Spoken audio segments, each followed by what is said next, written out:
이 비유에 맞다고 저는 생각을 합니다. 대통령의 이 국민 통합 정치에 대한 국정 운영에 대한 결단이 좀 필요하다고 보는데 어떻게 생각하십니까? 네, 대통령께서 항상 이런 그 여야를 어울러서 같이 입법도 하고 그 중요한 정책도 같이 해야 된다 하는 생각은 굉장히 강하십니다. 이 결단을 해나가는데 사실은 총리께서 역할을 하셔야 됩니다. 사실은 이러한 중대한 결단을 보좌하라고 국무총리라고 하는 국회 동의 인사를 헌법에 만든 겁니다. 그냥 대통령이 단순히 임명하는 장관들이 하기 어려워요. 국회 동의라고 하는 국민적 신임을 등에 업고 대통령에게 중대한 국정운영의 결단을 촉구하는, 보좌하는 그런 자리가 총리입니다. 이 역할을 좀 숙고하셔서 이 역할을 좀 해주시기 바랍니다. 자, 지금 국정기조를 좀 전환을 해야 되는데 우리 PPT 한번 보시죠. 우리 지지율 관련된 거 뭐 우리 총리님이 하도 많이 보셔갖고 좀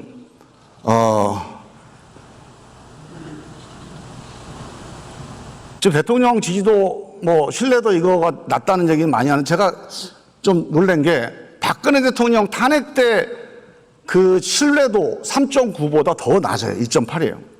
그 다음에 제가 더 놀란 거는 저게 이제 시사인이라는 잡지 언론사에서 한 조사인데 이거 매번 하고 있거든요. 근데 10점 만점, 대통령 신뢰도 10점 만점 중에 0점이라고 응답한 사람이 44.6%랍니다.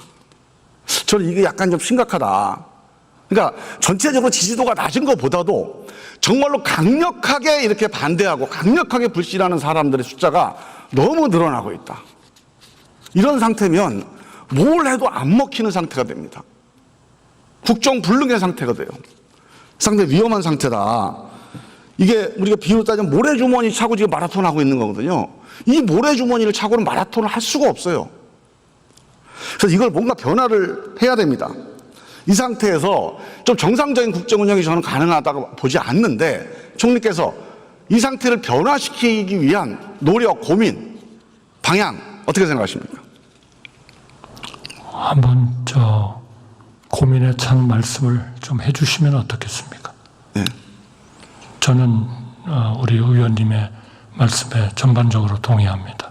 자, 그러면 제가 제안을 드릴 테니까 이 제안을 가지고 대통령하고 상의를 해주시고 국정기조 일대 전환에 대한 고민을 좀 해주시기 바라는데요. 이 원인부터 봐야 돼요. 이 원인이 뭐냐?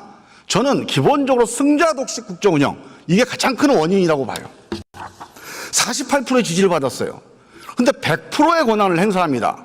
왜 헌법이 그렇게 해놨죠? 48%만큼 권한을 행사하지 않고 왜 100% 권한을 대통령에게 줬을까요? 대통령이 되는 순간부터, 임기가 시작되는 순간부터 지지율 48% 잊어버리고 100% 국민들을 위해서 정치해라. 모두를 위한 국정운영을 해라. 이게 헌법 정신입니다. 근데 이렇게 안 하고 있어요, 지금. 대표적으로 인사 문제 보세요. 자, 인사를 가지고 뭐 잘하니 못하니 맨날 얘기를 하는데 누가 봐도 승자 독식 인사입니다. 내가 주인이고 내 마음대로 할게요. 우리 김문수 장관, 이진숙 위원장, 김영석 관장, 이분들이 개인적으로 볼 때는 다 나름대로 뭐 의미가 있고 나름대로 훌륭한 점이 있겠죠. 적어도 대한민국 국민과 정치, 야당에서 강력하게 반대하고 또 이분들이 나와서 하는 걸 보면 그 야당하고 싸우자고 지금 하는 것처럼 다 들려요. 이런 분들이 포진해 있으면 국정운영 제대로 안 된다. 이런 대결적, 편향적, 전투적 인사. 이 김문수 노동부 장관 제청하실 때 총리께서 제청을 하셨습니까? 네, 뭐 적절한 시기에 그렇게 했습니다. 이 정광훈 목사가 추천했다는 얘기가 돌고 있던데 그거 사실 아니에요? 글쎄요, 뭐 그러한 것은 이 두 분이 같은 당을 했으니까 아닙니다. 추천할 수도 있죠. 네, 그렇지는 않습니다. 저는 수사감사에서도 승자 독식이에요. 야당하고 상대편은 아주 가혹하게, 우리 편은 그냥 넘어가고. 인사나 수사감사에서 이렇게 승자 독식으로 가면 국민통합 못합니다. 국민통합 정부로 가야 됩니다.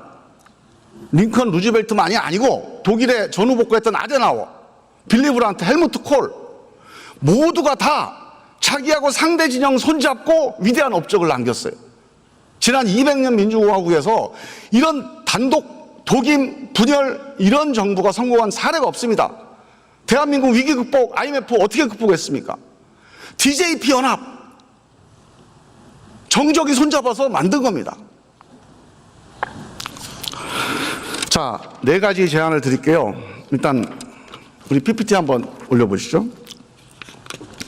먼저 첫 단추는 국무총리를 국민통합형으로 임명해야 됩니다. 지금 우리 총리께서 사의를 표명을 하셨죠.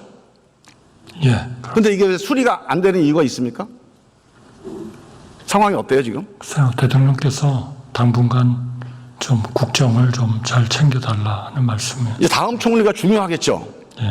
다음 총리에 대해서 이걸 꼭 대통령한테 한번 제안을 좀 하십시오. 국민통합형 국무총리가 와야 됩니다. 이 문제를 해결하는 첫 단추입니다. 이거 안 되면 모든 문제 해결 안 돼요. 자, 국민통합형 국무총리가 뭐냐? 간단해요. 우리가 지난번에 해본 겁니다. 노무현 대통령도 해본 거고 다 시도해본 거예요.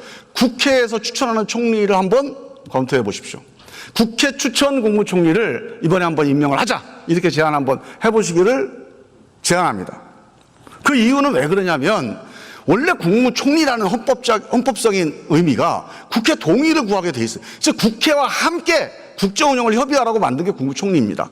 그러니 사후 동의하지 말고 이왕 동의받는 거 사전에 한번 누구를 하면 좋을까 한번 물어보십시오 한번. 그 야당 대표, 뭐 이재명 대표, 조국 대표한테 물어보세요 한번.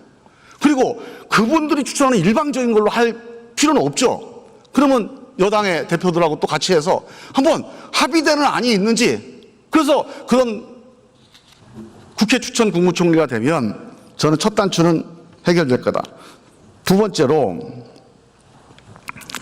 이게 시간이 없는데 수사감사에서 이 편파나 권력 남용을 해결해서 국민 참여 심의위원회를 만들어야 됩니다. 지금 있는 수사기소심의위원회는 이게 정당성이 없어서 안 되고요. 우리 국민참여재판처럼 국민이 참여해서 배심제로 참여하는 수사기소심의위원회를 만들자.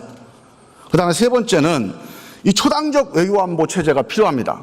이 초당적 외교안보 체제를 위해서 저는 지금 국가안전보장회의라는 게 있어요. 여기에 지금 전체 회의에 대통령 한 분만 있습니다. 이 헌법상의 기구인데 여기에 여야 대표를 이 국가안전보장회의 전체 회의 위원으로 좀 집어넣어요. 그리고 전직 국회의장 총리 중에서도 여야를 망라해서 초당적인 외교안보 체제로 한번 운영해 보면 어떠냐. 이거 시행령만 고치면 되는 일입니다. 마지막으로 지금 국가 미래 전략을 위해서 미래 전략부를 신설한다고 그래요. 근데 저는 이 독임제 집행부서 갖고는 안 된다고 봅니다. 국가 미래 전략 위원회를 구성을 해서 여야 그리고 민간에 있는 다양한 미래 전략의 지혜를 모으는 그런 미래 전략 위원회로 우리 대전환을 대비하는 그런 국가 기구를 만드는 게 필요하다. 요 4가지에 대해서 우리 총리께서 간단하게 의견을 좀 얘기해 주시죠. 저는 전반적으로 좋은 말씀을 해주셨다고 생각합니다. 이 모든 것을 가지고 저 대통령께도 보고 드리겠습니다. 자, 대통령께 말씀하셔서 좀 진도가 나가게 이렇게 해주시고요. 이번에 국회 추천 국무총리라고 하는 새로운 변화의 시작을 한번 제안을 해주시기 바랍니다. 그래.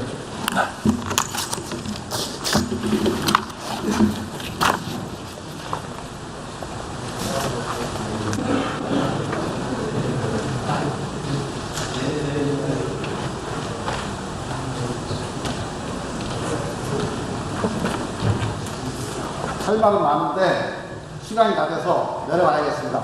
경청해 주셔서 감사합니다. 예.